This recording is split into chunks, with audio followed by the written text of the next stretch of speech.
Welcome back to Norn's Network. My name's Kate, and today we're going to be talking a little more in depth about Drupal. If you remember last week, we talked about creating content types and the content within, and today we're going to talk a little bit about organizing that content that we created. Now, we do that using Views, which manages customized lists of content. So it's basically a way to it's a way to better organize your information. Like here I have course list, and I created a view for my courses, and it has the title, the course ID, subject description, and when it was created. And here is the information that I created. All of it is right here. And if I click on this, you can see it still has all the information that I originally had before. So we are going to go ahead and make a view so I can show you how to do this. So the first thing you do is go to Views and you click Add View. We are going to make a view called Student because we have that student content type from before. So we want to show the content within it, but there's tons of other things that you can show. And I want to do it within the student type. And I want to sort it by title. Then I'm going to go ahead and create a page, and for the page, I want it to be called Student List. And I want it to be a table. I only want to display 3 items per page, and I want to create a menu link for it, which is what those tabs were on top of my page, and I want to put it in my main navigation. And then I'm going to go ahead and save and edit. So once you've made the basic layout of the view, you're going to go ahead and add the fields that are going to be displayed in the view. So I'm going to go ahead and type student, and it shows me not only the things that have a student in the title, but it shows me where information resides. So it resides in student, my student content type. So these 3 pop up. These are the 3 fields that I had made. And I'm also going to put authored on because I like to sort things by when they were created. So I'm going to go ahead and add all of those. I don't really like the colon after the label, but that's just a stylistic choice. You can choose to do otherwise. But I'm going to go ahead and take those off of mine. And then I'm going to add the same fields to my sort criteria.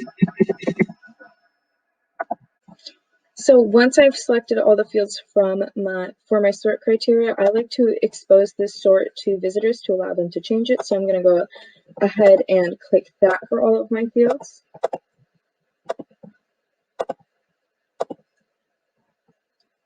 And then, so now that I've added all of those things, I'm going to go ahead and go down, and this is a little preview of what my table is going to look like. It has my title, authored on, student ID, student name, and year standing.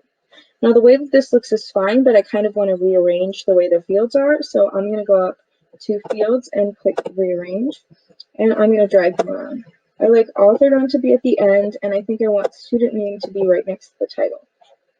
And I think that will look better, so I'm going to go ahead and apply that. And yes, I like the way that looks a lot better. So I'm going to go ahead and save that. And then I'm going to go back to the site so we can go take a look at our new student tab. So I can click student, and then here we see that I have all the information that was created from before. I'm going to add some content to my student table because I want to show you how to do that. I'm going to create a new student named Jacob Matthews, and then he's going to be a freshman in first year, and I'm going to save that. Here you can see that there's all the information that we created in the content types. When we go to the student tab, he's also listed right here. One more thing I want to do to this table is make it sortable. So I'm going to go ahead and edit view and go back to this table, and I'm going to go to this format here where it says table, and I'm going to go to the settings, and I'm going to make each of these fields sortable. And you can sort it from ascending or descending, and you can pick a default sort. I usually choose title, and then I make authored on below responsive because I don't think it's all that important. And then I go ahead, and apply those changes and save it. And now, see, you can see that this column is darker because this is the selected sorting column. I can click on any of these other fields to change the way that it's sorted. I hope you learned something today, and I hope this inspires you to get more involved with Drupal. Again, this is just barely scraping the surface of what Drupal can do, and I encourage you to do more research on your own. Thanks for coming, and see you next week.